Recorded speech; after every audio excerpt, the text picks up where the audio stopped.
Nakita niyo na ba ang mga hardinero na nagpipintura ng puti sa puno tuwing taglagas?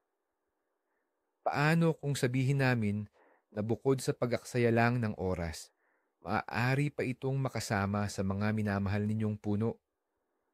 Maghanda kayong magulat dahil ngayon, bubuwagin natin ang isa sa pinakamatatag na alamat sa paghahalaman. Ang nakaugaliang pagpapaputi ng puno ay may mahabang pinagmulan. Dati ginagawa ito upang protektahan ang puno mula sa matinding sikat ng araw at mga peste. Naniniwala ang mga tao na ang puting katawan ng puno ay nagpapalitaw ng init ng araw at nagtataboy ng insekto. Pero totoo ba talaga ito? Lalo na kung Setyembre na? Ating alamin. Kaya, simulan na natin sa pagtalakay ng isa sa mga pinakakaraniwang maling akala tungkol sa pagpapaputi ng puno sa taglagas. Maraming hardinero ang nagpipintura ng puti sa mga puno tuwing Setyembre sa paniniwalang mapoprotektahan nito ang kanilang halaman mula sa matinding sikat ng araw. Mukhang makatwiran naman ang ideya. Mahusay nga namang sumasalamin sa liwanag ng araw ang puting kulay. Pero pagdating sa Setyembre, hindi na ito ang tamang solusyon. Sa panahong ito ng taon, hindi na ganoon katindi o kagarapal ang sikat ng araw tulad noong tag-init. Malaki na ang ibinaba ng puwersa nito. Umuikli na rin ang mga araw at bumababa ang tindi ng ultraviolet rays. Pinakamahalaga, hindi pa nalalaglag ang mga dahon ng mga punong nagbubunga. Ang mga dahon, kahit pa nagsisimula ng manilaw, ay nagbibigay pa rin ng natural na lilim sa katawan at malalaking sanga ng puno. Ang natural na panangga na ito ay epektibong nagtatago sa balat ng puno mula sa direktang tama ng araw. Kaya naman, sa buwan ng Setyembre, halos wala o napakaliit lang ng posibilidad na masunog ng araw ang iyong mga puno. Ang kalikasan na mismo ang nag-aalaga sa kapakanan at seguridad ng iyong mga halaman. Ang iyong pagpapaputi ng puno sa panahong ito, kung ang layunin ay proteksyon mula sa araw, ay masasayang lang. Sa madaling salita, nag-aaksaya ka lang ng oras at materyales para sa isang problemang hindi naman talaga umiiral sa oras na iyon. Kaya tandaan, ang bisa ng anumang gawain sa paghahardin ay nakasalalay sa tamang pagpili ng panahon. Ngayon, dumako tayo sa ikalawang punto na nagpapakita kung gaano kawalang saysay ang pagpapaputi ng puno sa Setyembre. Kahit na mayroon pang ang pangangailangan na protektahan ang mga puno mula sa sikat ng araw, bagay na gaya ng napag-usapan na natin ay hindi naman kailangan. Mabilis namang mawawala ang lahat ng iyong pagod dahil sa panahon ng taglagas. Ang tinutukoy ko rito, syempre, ay ang malalakas na pag-ulan. Ang Setyembre ay buwan kung kailan ang panahon ay pabago-bago at karaniwan ng basa. Regular na umuulan at minsan ay nagtatagal pa ito ng ilang araw. Isipin mo, ginugol mo ang buong araw o mas matagal pa para maingat na paputian ang bawat puno sa iyong hardin. Inihanda mo ang solusyon, maingat na inilagay sa mga puno habang nangangarap ng isang maganda at protektadong hardin. Pero pagdating ng kinaumagahan or pagkaraan ng ilang araw, biglang bubuhos ang malakas na ulan. At ano ang mangyayari pagkatapos niyan? Ang karaniwang pagpapaputi na gawa sa apog ay basta na lang mahuhugasan ng tubig. Hindi ito makakapit ng maayos sa balat ng puno at hindi makakabuo ng matibay na pananggalang. Imbis na pantay na puting patong, makikita mo sa mga puno ang madudumi at magulong mansa. Ang karamihan sa inilagay mong puting apog ay mapupunta lang sa lupa sa ilalim ng mga puno. Hindi lang nito mawawalan ng saysay ang lahat ng iyong pagsisikap, kundi sisirain pa nito ang ganda ng iyong hardin. Imbis na malinis na puting puno, makakakita ka ng mga mansa at bakas. Sa madaling salita, gumagawa ka lang ng trabaho na pansamantala at mabilis mawawala. Literal na hinuhugasan mo lang ang iyong pagod at hirap ng tubig ulan. Kaya bago mo pa man hawakan ng brush sa Setyembre, isipin mo muna ang taya ng panahon.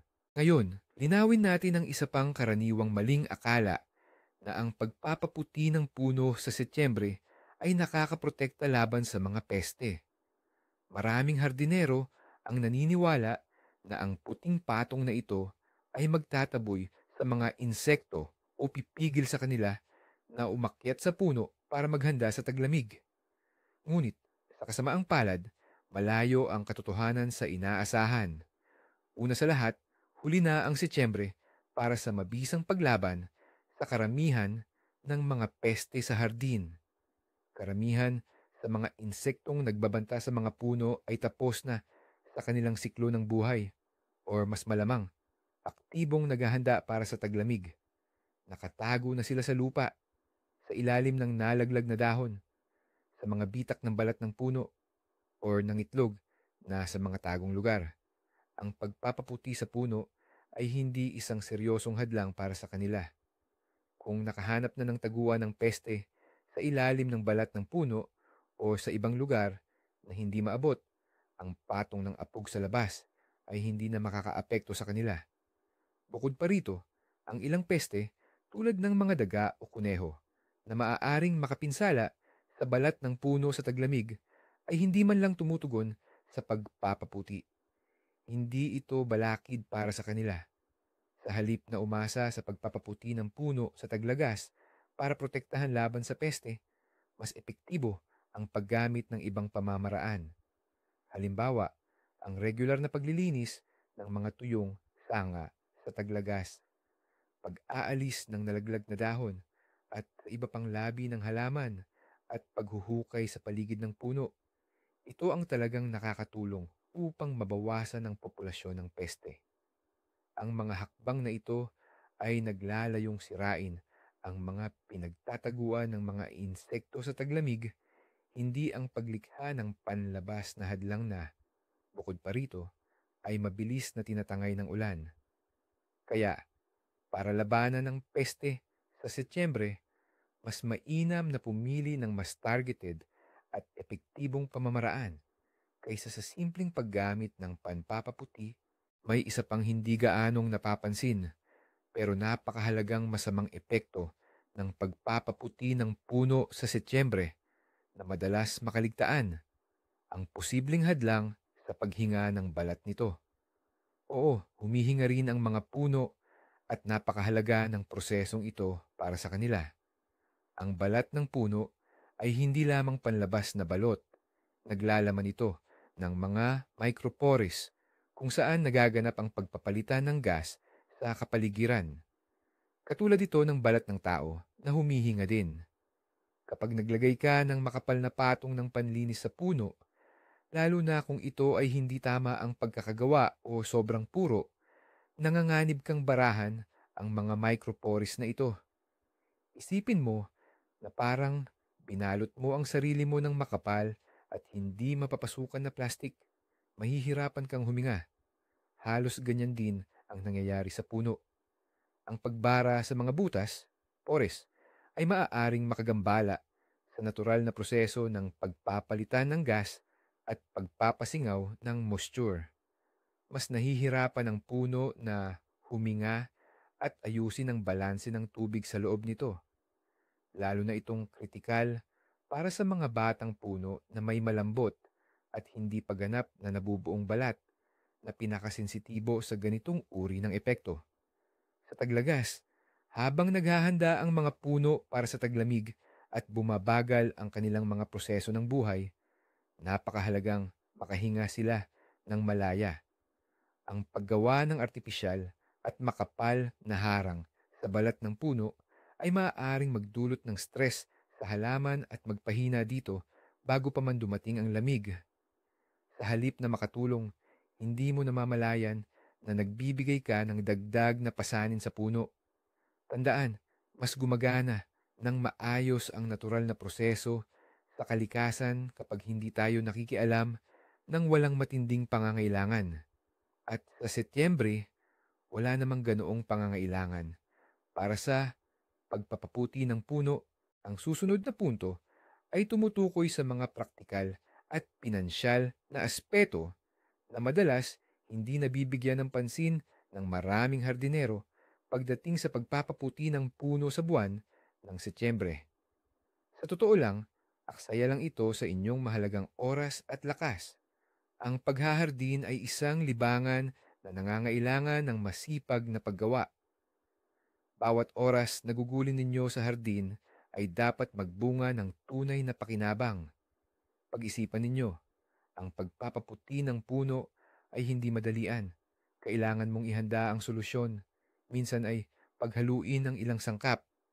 Pagkatapos, maingat itong ipapahid sa bawat puno, minsan pati na rin sa malalaking pangunahing sanga. Kumakain ito ng oras at nangangailangan ng lakas, lalo na kung malaki ang inyong hardin. Ngayon, balikan natin ang mga naunang punto. Tatangayin lang ng ulan.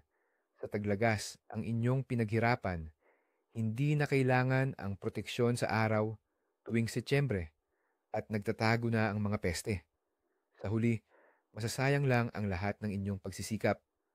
Ang mga oras na inaksaya ninyo sa pagpapaputi ay sana nagamit sa paggawa ng talagang mahahalagang gawain sa taglagas. Halimbawa, sa sanitary pruning or pagtatabas ng mga may sakit at lumang sanga para humubog sa korona, o kaya sa masusing paglilinis ng mga tuyong dahon na pugad ng sakit at peste. Maaari ring naglaan kayo ng oras para sa deep watering o sapat na pagdidilig na napakahalaga para matagumpay na makalampas ang puno sa taglamig. Sa halip, gumagawa kayo ng trabaho na walang anumang pakinabang at lumilikha lang ng ilusyon ng pagiging produktibo. Ang inyong lakas at oras ay mahahalagang yaman na dapat gamitin ng matalino. Huwag ninyong aksayahin ang mga ito sa lumang at hindi epektibong pamamaraan ng pag-aalaga sa hardin, lalo na kung may mas marami at mas mahahalagang gawain na naghihintay ng inyong atensyon sa taglagas.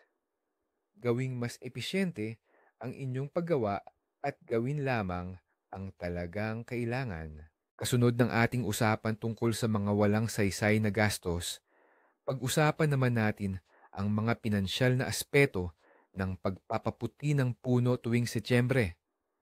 Bukod sa pagiging aksaya ng oras at pagod, isa rin itong ganap na walang saysay na paggastos. Para paputiin ang mga puno, kailangan mo ng materyales. Ito ay sa pinakamababa, apog o mga espesyal na halo para sa pagpapaputi.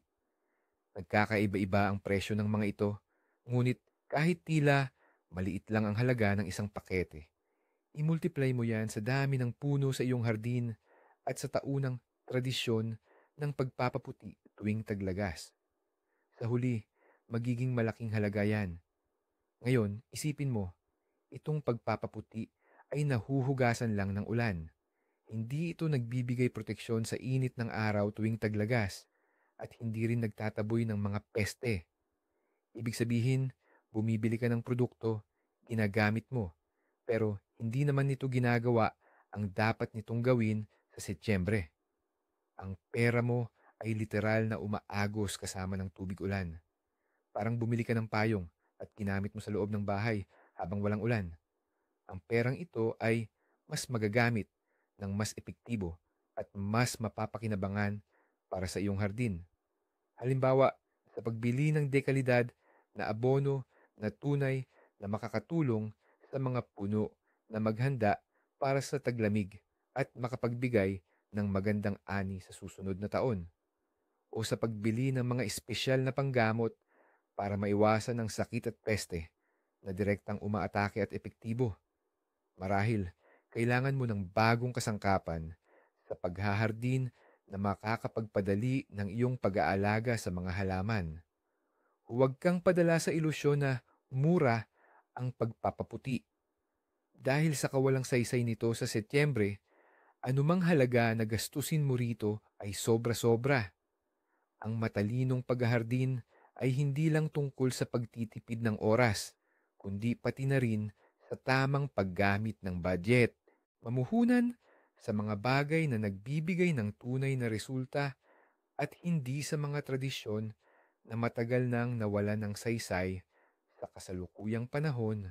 Ngayon, pag-usapan natin ang isang napakahalagang punto tungkol sa mga batang puno, ang pagpapaputi o paglalagay ng puting pintura sa mga puno tuwing Setyembre ay hindi lang walang silbi, kundi maaari ring maging malaking pinsala sa mga bagong tanim na punla. Ang balat ng mga batang puno ay napakanipis at napakasensitibo pa. Dahil dito, nangangailangan ito ng masusing pangangalaga at pag-iingat. Isipin mo ang balat ng isang sanggol. Mas madali itong maapektuhan ng anumang panlabas na bagay kumpara sa balat ng isang matanda. Ganoon din ang mga batang puno. Ang kanilang balat ay hindi pa matigas at hindi pa nakabuo ng malakas na pananggalang. Ang paglalagay ng isang patong ng puting pintura sa kanila, lalo na kung ito ay naglalaman ng matatapang na sangkap tulad ng sobrang apog o hindi angkop na additives, ay maaaring magdulot ng iritasyon o maging ng tunay na pagkasunog dahil sa kemikal. Kahit walang mangyaring pagkasunog, ang makapal na patong ng puting pintura ay maaaring makagambala sa natural na proseso ng balat ng puno. Napag-usapan na natin ang paghinga ng puno, ngunit mas kritikal ito para sa mga batang puno. Ang pagkasira ng pagpapalitan ng hangin, gas exchange, at tubig, moisture exchange, ay nagpapahina sa hindi pa matatag na halaman at inaalis nito ang bahagi ng mga kinakailangang kagamitan para sa paghahanda sa malamig na panahon. Sa halip na mag-ipon ng sustansya at magpatibay para sa malamig na panahon, ang punla ay gugugulin ang enerhiya nito sa pagpapagaling mula sa epekto ng pagpapaputi. Bilang resulta, ang batang puno ay papasok sa malamig na panahon na mahina na nagpapataas ng panganib na ito ay malanta o kapitan ng sakit. Ikaw, sa pagtatangkang protektahan ito, ay sa katunayan nagbibigay pa ng karagdagang stress at panganib sa halaman. Para sa mga batang punla, mas mahalaga ang tamang pagdidilig, proteksyon laban sa mga peste tulad ng daga, at pagtatago mula sa matinding lamig at hindi ang walang silbi at posibleng nakakapinsalang pagpapaputi sa Setyembre. Pangalagaan ang inyong mga sanggol na puno at huwag silang ilagay sa mga hindi kinakailangang pagsubok. Ang susunod na mahalagang isaalang-alang ay ang pangkalahatang kondisyon ng puno. Ang pagpapaputi o pagpipinta ng puno ay dapat lamang gawin sa mga ganap na malusog na halaman.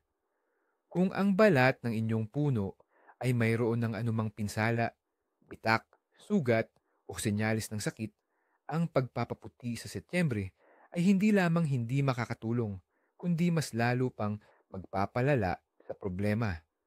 Isipin ninyo kung may sugat kayo sa kamay. Pipinturahan nyo ba yon para protektahan? Siyempre hindi. Una, lilinisin nyo ang sugat gamit ang antiseptiko, tatakpan ng plaster, o bubusalan para gumaling. Ganon din sa mga puno. Kung ang katawan ng puno ay may pinsala dulot ng matinding lamig, mechanical na sugat, o bakas ng peste, ang pagpapaputi ay magsisilbi lamang na panakip sa problema. Ang patong ng apog o pintura ay maaaring lumikha ng perpektong kondisyon para sa pagkalat ng fungal infections at bakterya sa ilalim nito. Ang moisture na pumapasok sa ilalim ng pintura sa pamamagitan ng mga bitak ay naiipon doon at ang kawalan ng bentilasyon ay nagpapabilis sa pagdami ng mga sakit. Para mo lang tinakpan ang pinagmula ng problema na hindi pinapayagang mahanginan at gumaling sa natural na paraan. Sa halip na putian ang punong may pinsala sa Setyembre, mahalaga na gawin muna ang mga pagpapagaling na hakbang. Linisin ang mga sugat mula sa patay na bahagi at gamutin ang mga ito gamit ang espesyal na garden sealant or fungicides upang mapigilan ang pagkalat ng impeksyon. Pagkatapos lamang ng ganap na paggaling at pagpapanumbalik ng balat ng puno, maaaring isipin ang tungkol sa protektibong proseso. Sa taglagas, mas mahalagang ihanda ang puno para sa taglamig sa pamamagitan ng pagpapagaling nito at hindi pagtatago ng mga sakit. Ang punong hindi malusog ay hindi epektibong makakalaban sa lamig at ang pagpapaputi ay tiyak na hindi solusyon sa lahat. Ngayon, pag-usapan natin ng mas malalim ang komposisyon ng mismong pampaputi ng puno. Maraming hardinero ang gumagamit ng ordinaryong apog at tama lang yan. Pero minsan, sa paghahangad na mapatibay ang proteksyon, nagdaragdag sila ng iba't ibang sangkap. Dito lumilitaw ang panganib na ang maling paghahanda ng solusyon o paggamit ng agresibong additives ay maaaring mas makasama kaysa makabuti, lalo na kung taglagas ang pagpapaputi. Ang totoo, ilang sangkap, lalo na kung mataas ang konsentrasyon, ay maaaring masyadong matapang para sa balat ng puno. Halimbawa, ang copper sulfate na madalas inihahalo sa pampaputi para sa disinfeksyon sa malaking dami ay maaaring makasunog sa malambot na balat ng puno, lalo na sa mga batang puno. Kung gumagamit ka ng handa ng halo, basahin laging mabuti ang sangkap at sundin ang instruksyon. Huwag mag-eksperimento sa mga resipe na galing sa kuro-kuro kung saan tinatantya lang ang proporsyon. Hindi lang sa pagiging agresibo ang problema. Ang ordinaryong solusyon ng apog, kahit ligtas, ay mabilis na nahuhugasan ng ulan sa taglagas, gaya ng sinabi na natin. Kung gusto mong magtagal kahit papaano ang pampaputi, kailangan mong gumamit ng espesyal na panghardin na pintura o solusyon na may halo ng pandikit.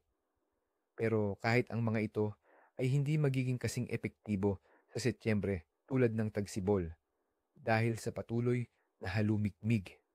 Ang mga nakasasamang additives o maling konsentrasyon ay hindi lang basta makasisira sa balat, kaya nitong sirain ang protektibong kakayahan nito at gawing mas madaling kapitan ng lamig at sakit. Isipin mo na lang na naglagay ka ng masyadong matapang na kemikal sa iyong balat. Mamumula ito, maaaring magbalat at mangati. Ganyan din ang nangyayari sa balat ng puno. Kaya, kung magpapaputi man, gawin ito ng may pag-iingat gamit ang mga formulasyon na subok na at ligtas at higit sa lahat, sa tamang panahon ng taon, ang Setyembre ay tiyak na hindi kabilang sa mga panahong dapat ipagsapalaran ito. Kaya, kung hindi sa Setyembre, kailan nga ba ang tamang panahon para paputihin ang mga puno? Ang sagot dito ay medyo simple at malinaw. Pinakamainam na gawin ito sa pagtatapos ng taglamig o sa simula pa lang ng tagsibol. Ito ang panahon na sumasakop sa huling bahagi ng Pebrero, buong Marso, at simula ng Abril, depende sa klima at kondisyon ng panahon sa inyong lugar. Bakit nga ba sa panahong ito? Dahil sa panahong ito nagagampanan ng pagpapaputi ang pinakamahalaga nitong tungkulin, ang protektahan ang puno mula sa matinding init ng araw tuwing tagsibol. Sa pagtatapos ng taglamig at simula ng tagsibol, nagiging napakaliwanag at matindi ang sikat ng araw. Maaraw at mainit na ang mga araw, ngunit nagyeyelo pa rin ang lupa. Bunga nito, ang balat ng puno, lalo na sa timog na bahagi, ay umiinit ng husto sa maghapon. Sa gabi naman, biglang bumababa ang temperatura, madalas ay mas mababa pa sa zero. Ang matinding pagbabago na ito sa temperatura mula sa init ng araw hanggang sa lamig ng gabi ay nagiging sanhi ng paglawak at pagliit ng tubig sa loob ng balat ng puno. Ito ang nagdudulot ng tinatawag na frost cracks o mga bitak na dulot ng matinding lamig. Malalalim na lamat na maaaring umabot hanggang sa pinakaloob ng puno. Ang mga bitak na ito ay nagsisilbing bukas na daanan para sa mga peste at sakit na lubhang nagpapahina sa puno at maaaring maging sanhi ng tuluyan nitong pagkamatay. Ang puting patong ng panputi na inilagay sa panahong ito ay epektibong sumasalamin sa sinag ng araw, pinipigilan ang sobrang pag-init ng puno sa araw. Sa ganitong paraan, binabawasan nito ang matinding pagbabago sa temperatura. Pinoprotektahan ng balat mula sa pagbuo ng mga bitak dulot ng lamig. Dagdag pa rito, sa panahong ito ay wala ng malalakas at madalas na pag-ulan tulad ng sa taglagas. Kaya mas tumatagal ang panputi at epektibo nitong nagagampanan ang tungkulin nitong magbigay proteksyon sa buong kritikal na panahon. Kaya tandaan, ang pangunahing susi sa matagumpay na pagpapaputi ng puno ay ang pagpili ng tamang oras. Okay? Ngayong malinaw na hindi ang pagpapaputi ng puno tuwing Setyembre ang tamang paraan, pag-usapan naman natin kung ano ba talaga ang dapat gawin sa hardin sa panahong ito. Ang pag-aalaga sa mga puno tuwing taglagas ay dapat iba, nakatuon sa tunay na paghahanda para sa taglamig at pagpapanatili ng kalusugan ng mga halaman. Isa sa pinakamahalagang gawain ay ang paglilinis ng mga sanga. Setyembre ang perpektong panahon para alisin ang lahat ng tuyo, sira, may sakit o nabaling sanga. Ang mga sangang ito ay walang pakinabang at nagiging pugad lang ng sakit at peste. Sa pagtanggal ng mga ito, pinapaganda mo ang bentilasyon ng korona ng puno, binabawasan ang panganib ng pagkalat ng sakit at pinadadali ang pagdaan ng puno sa taglamig. Huwag kalimutang lagyan ng espesyal na panakip ang lahat ng naputol na bahagi upang maprotektahan ang puno. Ang susunod na mahalagang hakbang ay ang masusing paglilinis ng mga nalaglag na dahon at iba pang basura sa paligid ng mga puno. Maraming peste at mikrobyo ang nagtatago sa mga labi ng halaman sa ilalim ng puno habang taglamig. Sa paglilinis at pagtatapon ng mga dahon, aalisin mo ang kanilang komportabling taguan at babawasan ang panganib ng impeksyon sa hardin sa susunod na panahon. Ang simpleng pagwawalis at pagsusunog o pagtatapon ng mga dahon sa labas ng hardin ay mas epektibong paraan kaysa sa anumang pagpapaputi. Sa Setyembre, maaari ring gawin ang magaan na paghuhubog ng korona kung saan aalisin ang mga sangang tumutubo papasok sa korona o iyong mga nag-aagawan ng pwesto. Nakatutulong ito para mapabuti ang sikat ng araw at bentilasyon na mahalaga para sa susunod na ani. Sa madaling salita, ang pagpuputol ng sanga tuwing taglagas ay parang general cleaning para sa puno bago ito matulog sa taglamig at mas marami itong pakinabang kaysa sa pagpapaputi ng puno. Mag-focus sa mga gawaing ito at ang iyong hardin ay tiyak na magpapasalamat sa iyo. Ipagpatuloy natin ang usapin tungkol sa mga talagang kapaki-pakinabang na gawain sa taglagas. Ngayon, pag-usapan naman natin ang isa pang napakahalagang aspeto, ang malalim na pagdidilig bago dumating ang taglamig. Kung tuyo ang taglagas, mas malaki ang importansya ng ganitong uri ng pagdidilig kaysa sa anumang pagpapaputi ng puno. Ano ba itong malalim na pagdidilig na ito? Ito ay ang masaganang pagbabad ng lupa sa tubig bago pa man dumating ang lamig o pagyelo. Ang layunin ay makapag-imbak ng sapat na tubig sa bahagi ng lupa kung saan naroon ang mga ugat na makakatulong sa mga puno na makaligtas sa taglamig. Kapag nagyelo na ang lupa, hindi na makasipsip ng tubig ang mga ugat. Kung pumasok ang puno sa taglamig na kulang sa tubig, maaari itong dumanas ng tinatawag na physiological drought.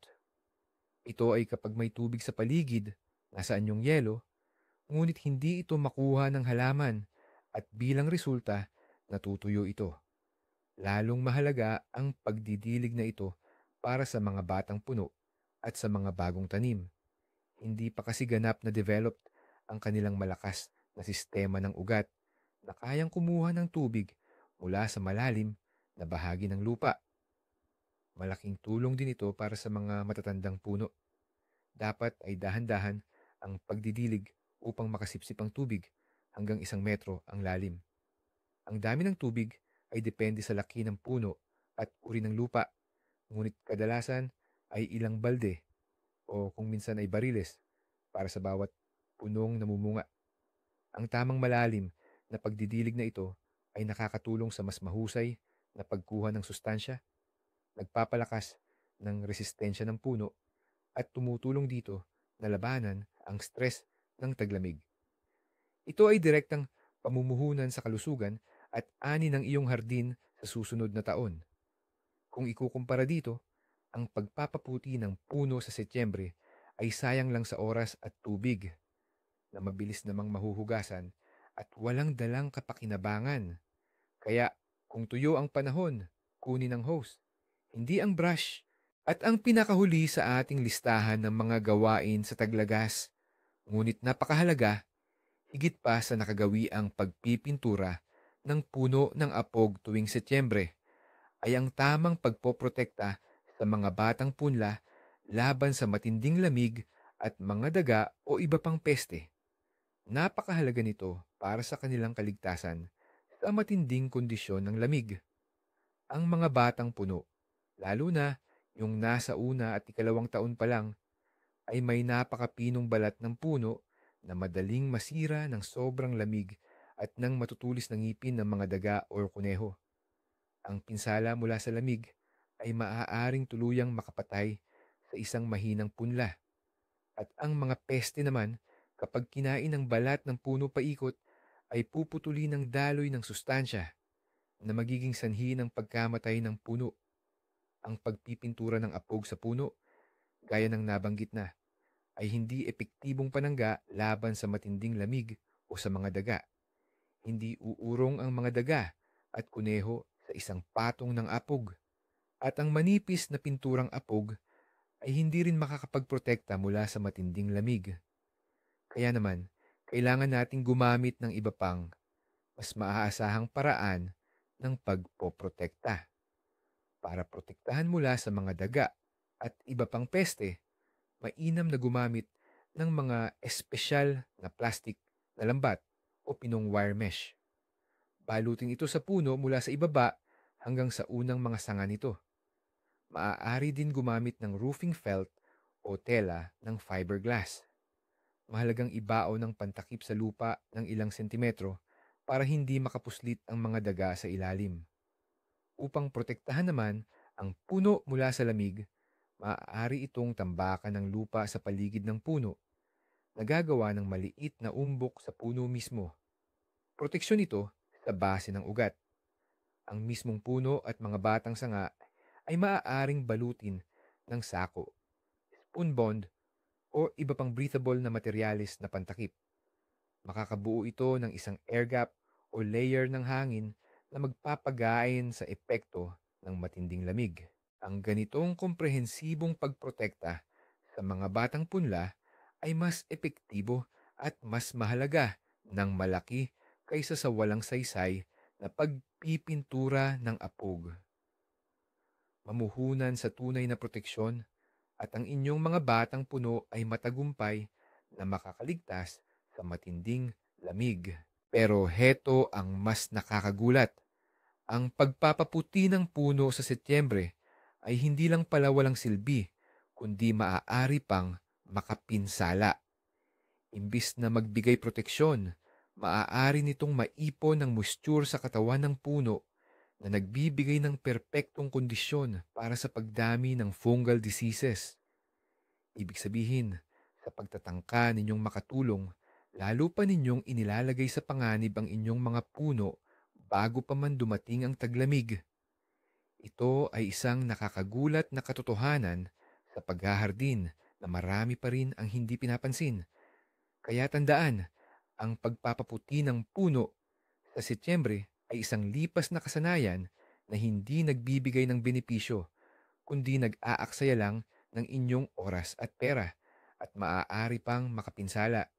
Sa halip nito, mas mag-focus sa mga tunay na epektibong pamamaraan para ihanda ang inyong hardin sa taglamig. Salamat sa panonood ng video na ito hanggang dulo. Kung nagustuhan ninyo ang aming mga payo, paki-like ang video, mag-subscribe sa channel para hindi mapalampas ang mga bagong at kapaki-pakinabang na video at syempre mag-iwan ng komento.